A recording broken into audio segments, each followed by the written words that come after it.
Afghan security forces थे या इमारत इस्लामी के लोग थे, तो वो अपनी चेक पोस्टें भी छोड़कर चले गए। जो कलदम टीटीपी के सरबराह हैं नूर वली, उनको माहाना $43,000 मिल रहे हैं। रीजनल सोल्यूशन है या जो रीजनल दीगर ममालिक हैं, वो पाकिस्तान के साथ इसके मौक़िफ़ के हवाले से डट कर खड़े हैं।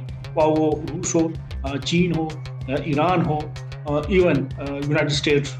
कलदम टीटीपी का उनमें जमातुल अहरार को वो हिस्सा नहीं दे रहे, या फिर अहम उहदों से उनको दूर रखा गया है। तो एक उनका उस पर इख्तिलाफ है कि हमारे कमांडर्स हैं, हम ठीक ठाक लड़ाई लड़ रहे हैं, तो हमें क्यों साइड लाइन किया है। कि वहाँ पर कैद साली है, लोग किस कदर तंग हैं कि वो आके लाइनों में खड़े हो जाते हैं, और खाने को लोगों के पास कुछ है नहीं, रोजगार तो दूर की बात है। कुछ सोशल मीडिया अकाउंट्स बने हैं जो कि दिल्ली में हैं, जो कि रा के फंडिंग से उनको रन किया जा रहा है, चलाया जा रहा है। अफगान तालिबान अफगान कमांडर्स के नाम पे बनाए हैं। टाइमली उनको जब पाकिस्तान ने सिक्योरिटी फोर्स ने रिस्पॉन्ड किया, तो वो लोग अपनी चेक पोस्ट छोड़कर चले गए। उनको अंदाज़ा हो चुका कि शायद अब ये जंग जो है, इसमें भी हम पाकिस्तान से नहीं जीत सकते। अस्सलाम वालेकुम नाज़रीन, मोहम्मद कज़ाफ़ी मतलब फिर हाजिर है नए दौर के प्लेटफॉर्म से। नाज़रीन, हमारे बड़े ही प्यारे गेस्ट केपीके से हमें ज्वाइन किया है इरफान खान साहब ने। अस्सलाम वालेकुम खान साहब, क्या हाल है आपके? वालेकुम सलाम, शुक्र अल्लाह का, ठीक ठाक। सर, जिस सूबे में आप मौजूद हैं वहां की क्या सूरत हाल है? बहुत सी खबरें आ रही हैं जब से पाकिस्तान अफगानिस्तान का मामला शुरू हुआ है। वहां की सूरत हाल बताई जा रही है कि बॉर्डर पर काफी झड़पें चल रही हैं। क्या सूरत हाल है ओवरऑल? कि जिस वक्त हम बैठकर बात कर रहे हैं, तो इस वक्त भी जो खैबर पख्तूनख्वा का डिस्ट्रिक्ट खैबर है, जो पेशावर से मुतसिल है, उसका एक इलाका है, बाजार है जखाखेल। वहाँ पर और आसपास के दीगर 7 मुकामात पर सिक्योरिटी फोर्सेस के अफगान तालिबान या इंतहा पसंदों के साथ झड़पें जारी हैं। दो तरफा फायरिंग का तबादला हो रहा है, लेकिन अभी तक जो इतलात मौसूल हो रही हैं, ताहम किसी भी जानी नुकसान की कोई किस्म की इतला नहीं मिली। अ, बाद में क्या कुछ होता है वो तो खबरें आएंगी तो पता चलेगा कि कितना नुकसान होता है। लेकिन इससे 2 दिन कबल भी इस तरह के वाक़यात हुए थे, और जब पाकिस्तान ने वहाँ पर पक्तिका और खोस्त और नंगरहार उन इलाकों पर एयर स्ट्राइक्स किए, वहाँ पर इंतहा पसंदों के जो ठिकाने थे वो तबाह किए। उनमें कोई 122 के करीब जो मिलिटेंट्स थे, इंतहा पसंद थे, उनको हलाक किया। तो उसके बाद जो हमारे इस्लामी है, अफगान तालिबान है, जिनकी सरपरस्ती हासिल है कलदम टीटीपी को, तो वो दोनों साथ मिलकर उन्होंने पाकिस्तान के मुख्तलिफ सिक्योरिटी चेक पोस्ट्स पर हमले किए। लेकिन जो बर वक्त कार्रवाइयाँ थी, उसके नतीजे में भी उनकी कोई 2-3 जो चेक पोस्टें थी वो तबाह हुई। अ, उसमें भी कुछ उस साइड से हलाकतों की खबरें सामने आई। और फिर ये भी इतलात सामने आई कि वहाँ से जो अफगान सिक्योरिटी फोर्सेस थे या इमारत इस्लामी के लोग थे, तो वो अपनी चेक पोस्टें भी छोड़कर चले गए। तो एक बार फिर अभी जो इतलात सामने आ रही है, जिस तरह मैंने जिक्र किया कि जिस वक्त हम बात कर रहे हैं, इस वक्त झड़पें जारी हैं। लेकिन कबल इस वक्त वहाँ पर इस हवाले से कुछ कहना कि कितनी वहाँ पर नुकसान हुआ है, ये मुनासिब नहीं होगा जी। बिल्कुल। अच्छा सर, जो पाकिस्तान ने स्ट्राइक्स की वो जो मजबूरी थी वो इस वजह से शायद करना पड़ी, जिस तरह कर्नल साहब को शहीद और डेली बेसिस पे तरलाई में इस्लामाबाद वाला जो मामला हुआ, इस तरह की डेली बेसिस की कार्रवाइयों की वजह से तंग आकर जो पाकिस्तान ने एक स्ट्राइक्स की, उनका कितना फायदा हुआ पाकिस्तान को? और अब मजीद किस तरफ चीजें जाते हुए नजर आ रही हैं आपको? देखिए, ये 13 फरवरी को United nation analytical support sanctions की एक मॉनिटरिंग टीम है, उसकी एक रिपोर्ट सामने आई है। और उस रिपोर्ट में वाज़ेह तौर पर लिखा गया है कि जो कलदम टीटीपी के सरबराह हैं नूर वली, उनको माहाना $43,000 उनको मिल रहे हैं। अब ये पैसे कौन दे रहा है, और इन पैसों का वो किस तरह इस्तेमाल कर रहा है, एक तो ये बात। दूसरी, उन्होंने जिक्र किया है कि वहाँ पर अलकायदा, ISK, कलदम TTP, ETIM और ये दीगर तंजीमें हैं, वो वहाँ पर मुतहर्रिक हैं, और वो न सिर्फ पाकिस्तान की सलामती और सिक्योरिटी के लिए एक संगीन खतरा है, बल्कि आलमी अमन के लिए वो खतरा बनती जा रही है। ये एक रिपोर्ट है। 1-2 दिन कबल जो रशियन फॉरेन मिनिस्ट्री है, उनकी एक रिपोर्ट सामने आई है, शायद आपकी नज़र से गुजरी हो। उन्होंने भी लिखा है कि इस वक्त अफगान अफगान सरजमीन पर 23,000 इंतहा पसंद मौजूद हैं। उन्होंने बिल्कुल। बाकायदा फिगर आउट किया है कि उसमें सबसे बड़ी जो तंजीम है, दहशतगर्द तंजीम, वो कलदम टीटीपी है। उनके फाइटर्स की तादाद कोई 7,000 है।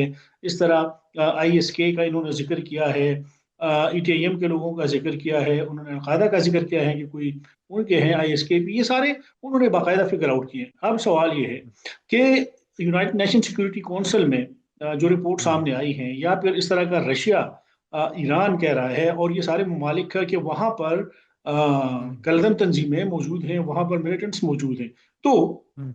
उसके बाद ये बात कहना कि वहाँ का अगर वजीर खारजा मुत्तकी का बयान सामने आता है, यहाँ अगर वहाँ के अगर दाखिला के सिराजुद्दीन हक्कानी का बयान आता है या दीगर के, तो अगर कहते हैं कि वहाँ पर कोई मिलिटेंट्स नहीं है, तो सवाल ये है कि चले, पाकिस्तान अगर कह रहा है पाकिस्तान झूठ बोल रहा है, या चले आप कह लें कि पाकिस्तान जो है वो अफगानिस्तान पर इल्ज़ाम लगा रहा है। तो अभी जो रूस हम्म। की फॉरेन मिनिस्ट्री ने ये स्टेटमेंट दी है, हम्म। हालांकि आपको याद होगा कि चंद माह कबल यही मुत्तकी साहब गए थे रूस में, वहां पर उन्होंने एक रस्मी तौर पर अपने उसका कॉन्सुलेट का आप कह लें या एम्बेसी का आप कह लें, कि उनका इफ्तिताह भी किया था। वहां पर उन्होंने इमारत इस्लामी का झंडा भी लहराया था रूस में।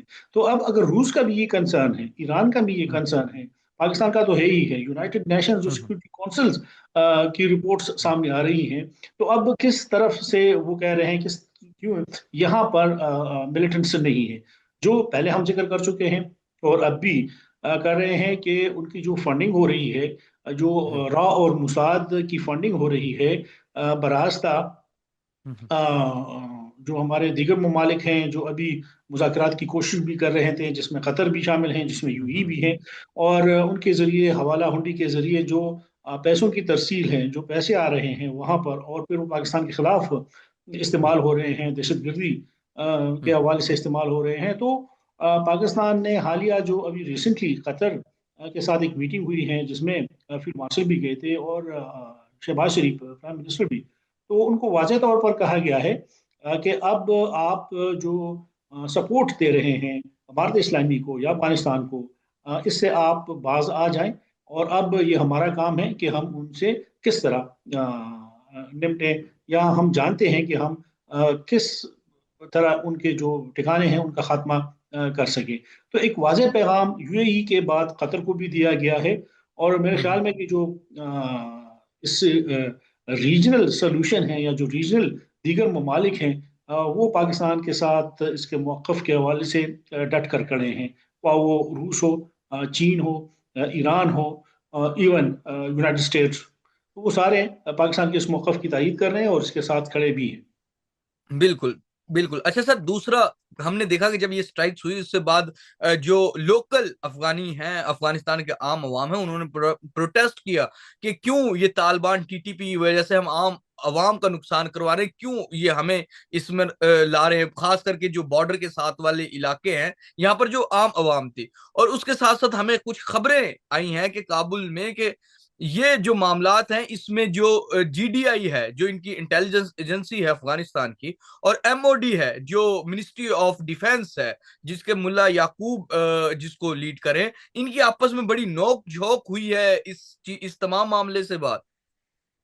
देखिए, ये तो इंटरनल रिफ्ट बहुत ज़्यादा है। पहले से तो उसमें जो अमारत इस्लामी है या अफगान तालिबान है या उनकी अबूरी हुकूमत है, और वो दो इसमें सर जगह है। एक और चीज मैं ऐड कर लूं कि मुल्ला याकूब ने यह भी कहा है कि क्यों आप TTP को रख रहे हैं, क्योंकि जो अभी तक समझ में आ रहा है वो ये है कि GDI ये तमाम जो फंडिंग और इन चीजों को, TTP और जो जितनी भी इस तरह के दहशतगर्द हैं उनको लाने में GDI सबसे ज्यादा किरदार अदा कर रही है, और MOD इसकी मुखालफत कर रही है। बुनियादी वजह यह है कि ये सारी जो लड़ाई है, ये सारा जो झगड़ा है, वो डॉलर्स पे है, वो फंडिंग पे है। कि अगर $1 बिलियन हर महीने वहां पर आ रहे हैं, ये कौन दे रहा है और किस को दे रहा है? तो जो इस वक्त एक रेफ्ट है अबूरी हुकूमत में, एक तो वाजह है कि हक्कानी नेटवर्क हैं और एक खानदारी तालिबान है। दूसरा, उनके दरमियान जो रिफ्ट हैं मुख्तलिफ ओहदों पर, उनको किसी को अपनी मर्जी की वजारतें नहीं मिली हैं। कोई जो वहाँ पर इमारत हैं उसके फैसलों में, बहुत सारे फैसलों में हक्कानी नेटवर्क के पास इख्तियार नहीं होता, इसलिए जो कंधारी तालिबान हैं वो उनके खिलाफ हैं। कंधारी तालिबान को जिन फैसलों पे इख्तियार नहीं, तो उसके हक्कानी नेटवर्क मुखालिफत में सामने आते हैं। ये दूसरा जो कलअदम टीटीपी है उसमें भी मुख्तलिफ ग्रुप हैं। अब कलअदम टीटीपी में जो सबसे बड़ी एक दूसरी ग्रुप है वो जमातुल अहरार की है। और पहले भी उन्होंने इल्ज़ाम आयद किया था कि जब खालिद खुरासानी की, उमर खालिद खुरासानी की, वो को कत्ल किया गया था, तो उन्होंने इल्ज़ाम लगाया था कि कलअदम टीटीपी के कुछ लोगों ने मुखबरी की है, उन्होंने खुरासानी के कत्ल में वो इन्वॉल्व हैं। ठीक, उन्होंने, और अभी चंद दिन कबल भी उनके जो टेलीग्राम चैनल्स हैं उस पर ये खबरें सामने आई, उस पर कि आप उनके कत्ल की शफाफ तहकीकात कराएं। तो उनके इख्तलाफात भी दो मुख्तलिफ वजूहात में आई हैं। एक के जो अहम ओहदे हैं, उनके जो इंतजामी स्ट्रक्चर हैं कलअदम टीटीपी का, उनमें जमातुल अहरार को वो हिस्सा नहीं दे रहे, या फिर अहम ओहदों से उनको दूर रखा गया है। तो एक उनका उस पर इख्तिलाफ है कि हमारे कमांडर्स हैं, हम ठीक ठाक लड़ाई लड़ रहे हैं, तो हमें क्यों साइड लाइन किया है। दूसरी हम बात कि जो फंडिंग मिल रही है उस पर बहुत ज्यादा इख्तिलाफ है कि वो सिर्फ कलअदम टीटीपी के लोगों को जा रहा है, उसमें जमातुल अहरार को बहुत कम हिस्सा मिल रहा है। तो अब इस वक्त जो एक लड़ाई है, जो चीजें हैं, वो तो अब दुनिया को पता चल चुका है कि जिहाद तो है नहीं, ये तो फसाद है। और जो असल लड़ाई है, जो झगड़ा है, वो इसी पे है कि इख्तियारात पे और फंडिंग पे। फंडिंग का बहुत ज़्यादा इंपॉर्टेंट फैक्टर बीच में आ रहा है। तो आपस के इख्तिलाफात है, और इसके साथ जो सबसे अहम, जिस तरह आपने जिक्र किया, कि जो मकामी लोग हैं, जो वहाँ के बाशिंदे हैं, वो तंग आ गए हैं। 5 साल या 6 साल पूरे होने को हैं, अभी तक उनकी हुकूमत को किसी भी रियासत ने, किसी भी मुल्क ने बाकायदा तौर पर, तस्लीम नहीं किया। अभी तक उनके किसी भी मुल्क के साथ उस तरह के सफारती ताल्लुकात इस्तवार नहीं हुए। ठीक, दूसरी अहम बात कि सिर्फ अगर वो हिंदुस्तान जाते हैं, वहाँ पर उनके साथ उनका उठना बैठना होता है, और वो सिर्फ दहशत गर्दी के लिए फंडिंग कर रहा है उनको, कि आप, हम आपको पैसे दे रहे हैं लेकिन आपने इसको इस मकसद के लिए इस्तेमाल करना है।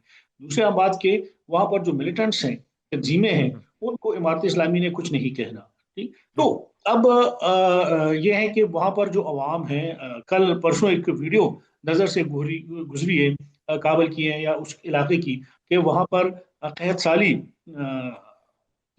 है, लोग किस कदर तंग हैं कि वो आके लाइनों में खड़े हो जाते हैं, और खाने को लोगों के पास कुछ है नहीं, रोजगार तो दूर की बात है।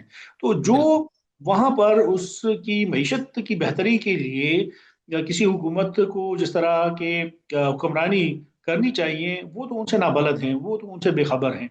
क्योंकि हम जिक्र करते हैं कि पहले भी वो सब कुछ उस बंदूक और बारूद के जोर पर करना चाहते थे, अब भी वो उस जोर पर करना चाहते थे। फर्क सिर्फ ये है कि कुछ सोशल मीडिया अकाउंट्स बने हैं जो कि दिल्ली में हैं, जो कि रॉ के फंडिंग से उनको रन किया जा रहा है, चलाया जा रहा है। अफगान तालिबान, अफगान कमांडर्स के नाम पे बनाए हैं। नहीं तो खोस्त और नंगरहार और पख्तिया और पख्तीका और कुन्नड़ और नूरिस्तान के पहाड़ों में बैठकर, ना वो एडिटिंग, जिस तरह मैंने पहले जिक्र किया था कि ना वो एडिटिंग आप कर सकते हैं, ना मैं कर सकता हूँ। तो एक इंटरनेशनल लॉबी उसके पीछे है, और टिक टाक के पाकिस्तान को गैर मुस्तहकम करे, यहाँ पर इंतशार हो, यहाँ पर अफरा तफरी हो। बिल्कुल। अच्छा सर, इन तमाम चीजों के बाद अब जब एक बॉर्डर पर एक जिसे कहें कशीदगी बढ़ गई है, इस तमाम में पाक फौज ने पाकिस्तानी बॉर्डर पर क्या जो अटलरी है, जो हमारे मिसाइल सिस्टम या कुछ चीजें वहां डिप्लॉय की है, क्या सूरत हाल है बॉर्डर पर पाकिस्तान की जानिब से, क्या और क्या हमारी तैयारी है? देखिए, ये एक बहुत तवील जो हमारा है, ईस्टर्न है और वेस्टर्न बॉर्डर है। और फिर यहाँ पर माजरत बहुत ज्यादा है कि फेंसिंग हमने जरूर की है, लेकिन ये मुमकिन नहीं है कि अगर आप कितनी भी एक डेवलप्ड कंट्री क्यों ना हो, ये बॉर्डर मैनेजमेंट जो है बहुत मुश्किल काम है। मैं अगर मिसाल दूं यूएस का, अगर अमेरिका मेक्सिको के साथ उन्होंने कितना, उसके पास, उनके पास टेक्नोलॉजी है, उनके पास रिसोर्सेज हैं, क्या कुछ उनके पास नहीं है। एक एक एक प्लेन बॉर्डर है, उसको अमेरिका जो अपने आप को सुपर पावर कहता है, वो उनको अभी तक सिक्योर नहीं बना सकी। ठीक, तो जो हमारा है यहाँ संगलाख पहाड़ हैं, यहाँ पर ऐसे ऐसे इलाके हैं कि 50-50 किलोमीटर पर 24/7 आपके साल के 12 महीने वहां पर बर्फ पड़ी रहती है, तो वहां पर फेंसिंग तो मुश्किल है। तो ऐसी सूरत में जो वहां पर चेक पोस्टें बनाई गई हैं, जो वहां पर सर्वेलेंस है, जो वहां पर मॉनिटरिंग सिस्टम है, वो बहुत मुअस्सर हैं। और इसमें सबसे अहम जो बुनियादी किरदार अदा कर रहा है वो ह्यूमन इंटेलिजेंस है। तो यहाँ से पाकिस्तान की तरफ से, जिस तरह मैंने पहले जिक्र किया, कि 2 दिन कबल उन्होंने कोशिश की कि मुख्तलिफ हम्म मकामात पर अटैक्स किए। उनकी हम्म शायद खुशफहमी में थे कि हम अटैक करके उनको बहुत ज़्यादा नुकसान पहुंचाएंगे। लेकिन यहाँ पर इतनी, वहाँ पर इनके पास भारी मशीनरी, वहाँ पर इक्विपमेंट्स, वहाँ पर सारी चीज़ें मौजूद हैं कि टाइमली उनको जब पाकिस्तान ने, सिक्योरिटी फोर्स ने रिस्पॉन्ड किया, तो वो लोग अपनी चेक पोस्ट छोड़कर चले गए। कहने का मकसद बिल्कुल। कि वो एक टेस्ट करना चाह रहे थे कि हम्म फोर्स आया वहां पर, उनके पास कुछ असलहा है कि नहीं। देखें, उन्होंने ड्रोन टेक्नोलॉजी का इस्तेमाल शुरू किया है। अब मुझे बताएं कि कोई बंदा पढ़ा लिखा भी नहीं, उन्हें कुछ इल्म भी नहीं, उनको ड्रोन सिखाना किसने सिखाया? और फिर बिल्कुल। जाके अपने उस टारगेट को, कि आपने इस टारगेट को हिट करना है, उसको किसने सिखाया? इसी तरह जब आप देखते हैं ना कि कबायली अजला के मुख्तलिफ हिस्सों में अक्सर ये क्वाड कॉप्टर्स या ये ड्रोन गिरते हैं, ये इन्हीं मिलिटेंट्स के होते हैं। ये लोग इनका इस्तेमाल नहीं जानते। ये उधर से उनको उड़ा के सिक्योरिटी के जो पोस्ट है चाहते हैं कि हम उस पर अटैक करें, लेकिन चूंकि उनकी समझ बूझ इतनी नहीं है, उतना टेक्निकल स्किल नहीं है, तो वो मकामी आबादी पर गिरता है और उससे आम शहरी शहीद होते हैं, आम शहरी उससे जख्मी होते हैं। तो इनको अब पता चल चुका है कि ड्रोन टेक्नोलॉजी भी पाकिस्तान के पास है। ये जो दूसरे हैं दिफाई कुवत, वो तो 9-10 मई को हिंदुस्तान के साथ जो कुछ किया, अगर उनके पास सब कुछ है, अफगानिस्तान के पास क्या है? उनके पास उस तरह की तो ना तो मिसाइल टेक्नोलॉजी है, ना उनके पास कोई इतने टेक्निकल स्किल्स हैं। तो जो लोग इनको सपोर्ट कर रहे हैं, यही है कि ये गुरीला वॉरफेयर है, ये गुरीला जंग है। और गुरीला जंग जाहिर बात है बहुत खतरनाक है, क्योंकि जो पाकिस्तान की सिक्योरिटी फोर्सेस हैं, वो लोग आम शहरियों में हमारी तरह कपड़ों में घूम फिर रहे हैं।